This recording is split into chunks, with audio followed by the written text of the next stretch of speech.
This is an age of speed, a nervous age that keeps our emotions stirred.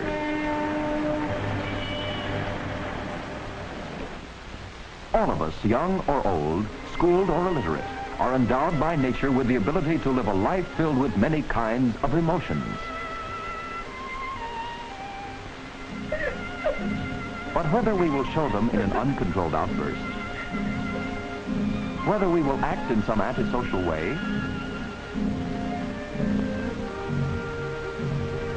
whether we swallow our upsets or deny them even to ourselves, we cannot do away with them. They are part of our personality.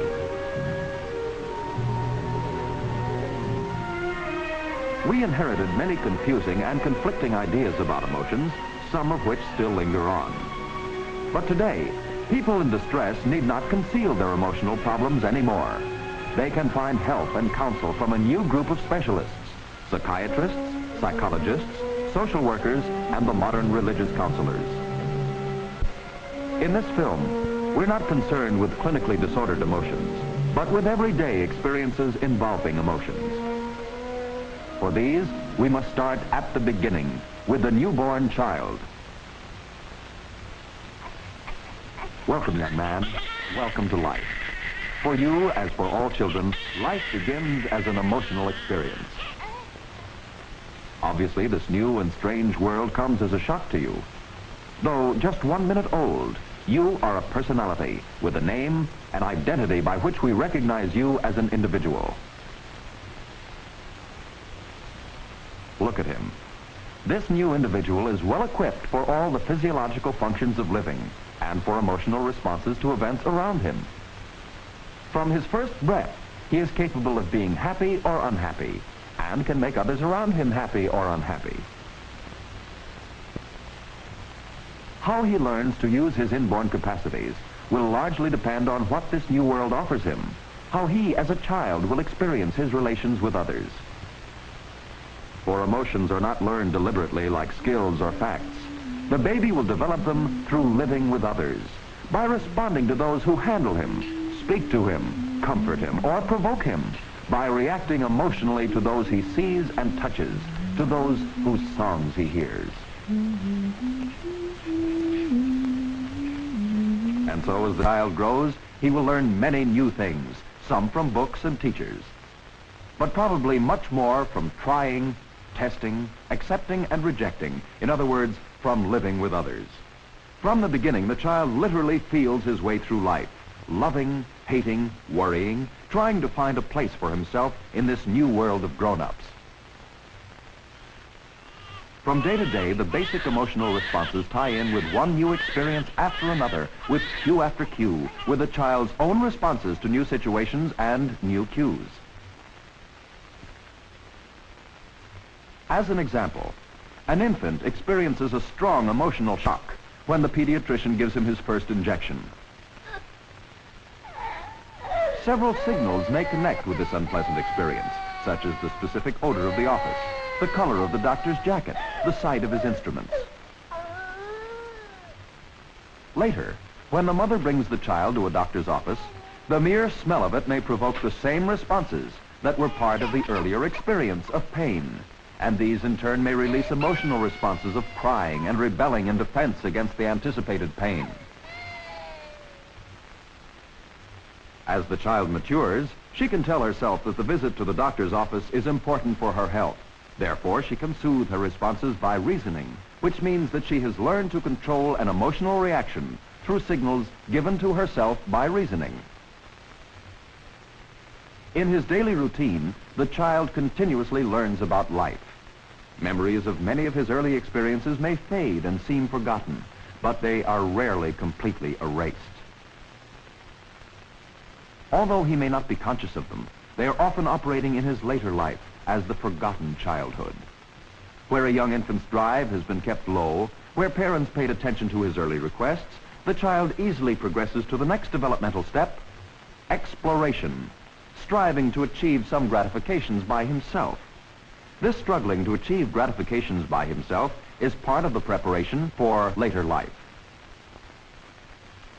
But even at the height of achievements, it will be the childhood patterns of his emotional experiences that will largely govern his relations with others. That's why it is so important that he learns to manage emotions honestly as he develops physically. Where did a helpless infant get this capacity for emotions? Just as he could breathe, eat, and digest food from the time he opened his eyes, he could also respond with emotions.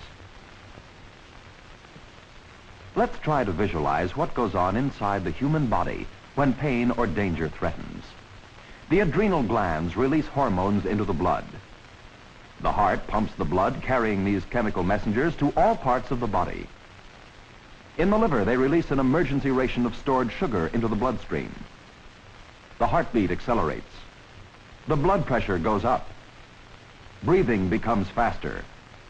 From this point of view, we may describe emotions as primitive biological reactions to painful or threatening stimulations from outside, intense responses involving the whole body. From the very beginning, the human baby is equipped with this emotional defense setup. As his experiences grow, his emotional responses become more varied. Here is a boy just beginning to explore the world, with curiosity, with eagerness. But the road of exploration is not smooth. He is unable to handle his blocks, and so he's frustrated and disturbed. Sister's too young to help. Here comes Mother. The toy hammer is a good release for his emotional and physical reactions, and soon the blocks are forgotten. Someday he'll be able to meet such frustrating incidents without crying. From day to day, his play experiences are increasing, not without occasional upsets. These are his sister's crayons. And here's Lynn to claim her right. Those are mine. You bad, bad boy. This is a familiar scene and a very significant one. Observe how Lynn uses words to express her emotions. That's quite a step forward from crying or hitting. Bad, bad boy. Sometimes grown-ups find a child's sincere expression of emotions shocking, and so may tend to undermine the child's emotional sincerity. Lynn, dear, play with your brother. Come on, darling. Play with your brother. I don't like him. Well, Lynn, you don't really mean that. You love your brother, of course. I don't like him. Oh, be nice to brother. He's our baby. Send him on my way. Lynn is jealous of the baby and shows it. No use telling her that she must love Toby. Right now, she wants to get rid of the baby as competition for Mother's love. Mother's insistence that she must love Toby not only confuses her, but increases her jealousy.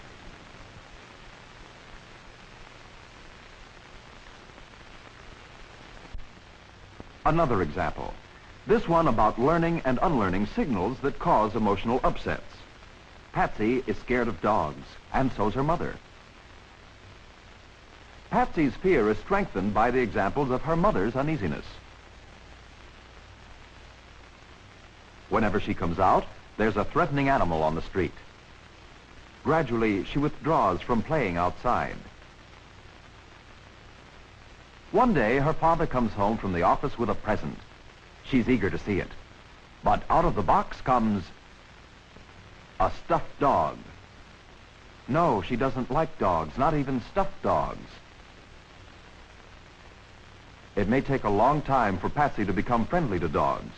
That is, to unlearn her fear of dogs. But not all so-called childish upsets are confined to little children. For instance, a youngster may fall back to bedwetting in protest against a new baby. Another may revert to thumb-sucking or nail-biting when facing an unpleasant or threatening situation, a new teacher, or stern parental demand. Adolescence is an especially sensitive age. Sometimes the fear of new responsibilities makes adolescents act in what we call a childish manner. These excursions to less mature behavior are often indications that some disappointment or pressure is weighing upon the youngsters. Recognizing this, parents, friends, and teachers can help them to overcome their troubles and return to a more mature level. We are getting increasingly aware that the emotional causes sometimes lead to physical discomforts, like in the case of this girl. Taking medicine alone may not cure her. Often a competent physician will decide to call upon a psychiatrist or psychologist to help him probe deeper into the emotional causes of certain ailments. Strong emotions tend to express themselves even when we try to hide or suppress them. When continuously suppressed, they may go underground and may interfere with bodily functions such as digestion or elimination, or they may disturb the heart and circulation, or give rise to recurrent headaches. Symptoms of such ailments are often called psychosomatic. Psychosomatic are such physical disturbances that have emotional causes. Up to now, we've been discussing mostly emotional upsets, but our satisfactions are emotions too. The natural love of parents for children is one of them. The affection of parents for each other. The stirrings of attraction between the young adults. All these and many more are high points of emotional satisfaction. The study of emotions is a complex subject.